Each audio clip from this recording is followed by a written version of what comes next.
एक बार गौतम बुद्ध एक शहर में प्रवास कर रहे थे। उनके साथ कुछ शिष्य भी थे। एक दिन उनके शिष्य शहर में घूमने के लिए निकले। वे शहर में घूम ही रहे थे कि तभी शहर के कुछ लोगों ने उन्हें अपशब्द कहे।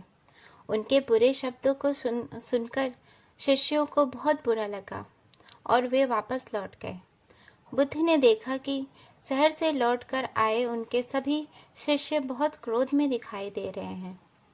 उन्होंने शिष्यों से पूछा, क्या बात है?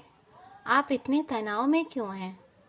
तभी एक शिष्य क्रोध में बोला, हमें यहाँ से तुरंत चलना चाहिए। जब हम बाहर शहर में घूमने गए थे तो यहाँ के लोगों ने बिना वजह हमें बहुत बुरा भला कहा। जिस जगह हमारा सम्मान नहीं हो वहाँ हमें नहीं रहना चाहिए। बुद्ध ने कहा, क्या किसी और जगह तुम अच्छे व्यवहार की अपेक्षा करते हो? दूसरे शिष्य ने कहा, इस शहर से तो अच्छे लोग ही होंगे। गौतम बुद्ध बोले, किसी जगह को सिर्फ इसलिए छोड़ देना ठीक नहीं कि वहाँ के लोग बुरा व्यवहार करते हैं।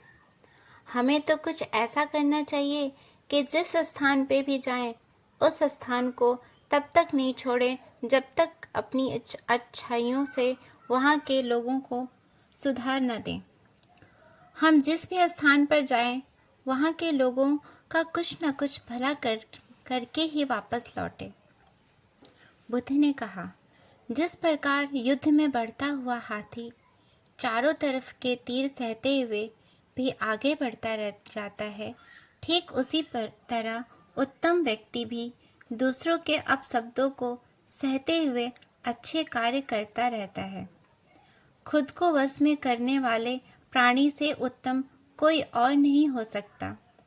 बुद्ध की बात शिष्यों को अच्छी तरह से समझ में आ गई और उन्होंने वहाँ से जाने का इरादा त्याग दिया।